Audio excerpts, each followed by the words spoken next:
নমস্কার বন্ধুরা, আমি প্রতিমা। আপনারা দেখছেন PR village kitchen. PR village কিচেনে সকলকে সাদর আমন্ত্রণ জানাই আজকের রেসিপি শুরু করছি। আজকে করব মটনের রেসিপি। এখানে হাফ কিলো মটন আর এখানে ওলকপি আর আলু এরকম সাইজ করে কেটে নিয়েছি। আর এখানে একটা কড়াই নিয়ে নিলাম। এবার দিয়ে দিলাম তেল দিয়ে আমি ওলকপি আর আলুগুলোকে ভেজে নিচ্ছি।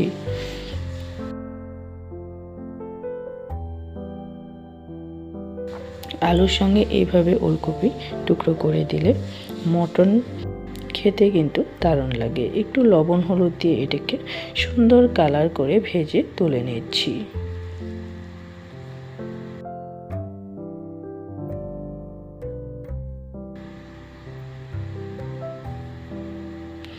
মটনের এই রেসিপি বানানো কিন্তু খুবই সহজ। আমি যেভাবে করছি খুব কম সময়ে তৈরি করে নিতে পারবেন মটনের এই রেসিপি।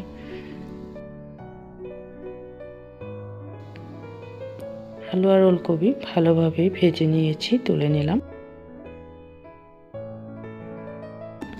এই তেলে আর একটু তেল দিলাম ফোড়নের জন্যে।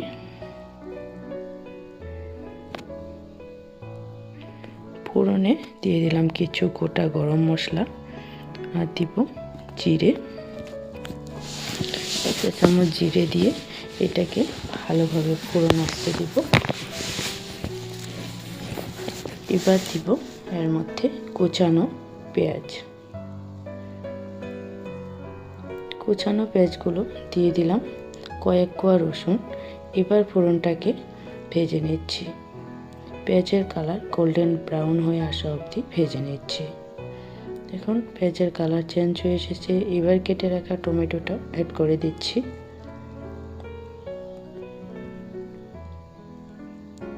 এবার এইগুলোকে লাড়াচাড়া করে ভেজে নিয়ে এক এক করে মশলাগুলো অ্যাড করে দিচ্ছি। এবার এর মধ্যে আমি আদা রসুন বাটা 1 চা চামচ, জিরে ধনে শুকনো লঙ্কা একই সঙ্গে বেটেছি 2 চা চামচ, স্বাদের জন্য লবণ, কালারের জন্য হলুদ গুঁড়ো। বাস এইটুকু মশলা দিয়ে মশলাটাকে কষে নিতে হবে ভালোভাবে। মশলা কষাতে কষাতে শুকিয়ে এসেছে, একটু জল দিয়ে মশলাটাকে ভালোভাবে কষিয়ে নিব। এখন একটু জল দিয়ে দিলাম।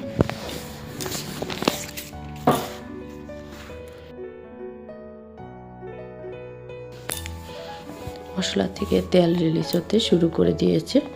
মশলা কষানো প্রায় হয়ে এসেছে।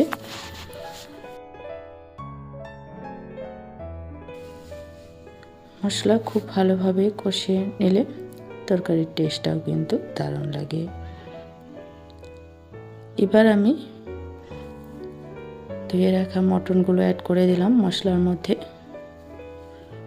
মটনগুলো দিয়ে এটাকে ভালোভাবে লাড়াচাড়া করে কষিয়ে নিতে হবে বেশ কিছু সময়। যারা আমার ভিডিও আজকে নতুন দেখছেন, নতুন বন্ধুদেরকে বলছি, ভিডিও দেখে ভালো লাগলে অবশ্যই লাইক, কমেন্ট, শেয়ার করবেন। সাথে সাথে চ্যানেলটাও সাবস্ক্রাইব করে নেওয়ার অনুরোধ জানালাম। আপনাদের একটা লাইক কমেন্টে আমাকে পরবর্তী ভিডিও বানাতে অনেকটা উৎসাহিত করে তোলে। এবার ভেজে রাখা আলু আর ওলকপি দিয়ে দিলাম মটনের মধ্যে। এবার আরও কিছু সময় এটাকে কষে নিতে হবে। মটন তো অনেকেই অনেক রকমভাবে করে খেয়ে থাকেন। আমি যেভাবে রান্না করছি এটা রান্না করতে বেশি সময় লাগে না, অল্প সময়ে দারুণ টেস্টি একটা মটনের রেসিপি। অবশ্যই একবার ট্রাই করে আমাকে কমেন্টে জানাতে ভুলবে না কেমন লেগেছে।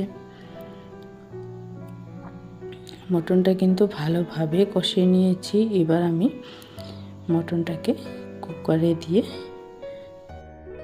3টে সিটি আসতে দিব। আমি মটনটাকে তুলে নিয়ে কুকারের মধ্যে দিয়ে দিলাম। এবার যে গ্রেভিটা ছিল তার মধ্যে একটু জল দিয়ে ধুয়ে আমি দিয়ে দিলাম কুকারের মধ্যে।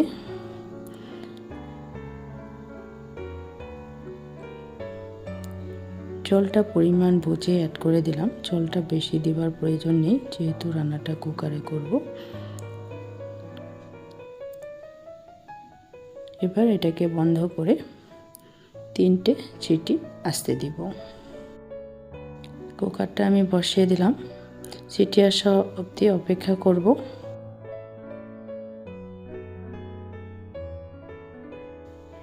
সিটি এসে গেছে। এবার আমি কুকারটা নামিয়ে নিচ্ছি, দেখাচ্ছি। মটনের অল্প সময়ে দারুণ একটা রেসিপি। এবার ঢাকনটা খুলে আমি গরম মশলা দিয়ে দিলাম। গরম মশলাটা দিয়ে মিশিয়ে দিচ্ছি।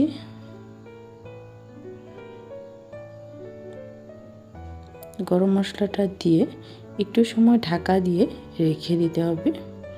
আমি ঢাকা দিয়ে 10 মিনিট রেখে দিব। কালারটা কতটা লোভনীয় হয়েছে, খেতেও কিন্তু দারুণ হয়েছিল। 10 মিনিট পর পরিবেশনের জন্য রেডি করে দিচ্ছি মটনের এই রেসিপি। একবার খেলে বারবার মন চাইবে খেতে। অবশ্যই একবার এভাবে ট্রাই করবেন। সকলকে ধন্যবাদ জানাই আজকের ভিডিও আমি এখানেই শেষ করছি। আবার দেখা হবে পরবর্তী নতুন ভিডিওর সঙ্গে। সুস্থ থাকবেন, ভালো থাকবেন।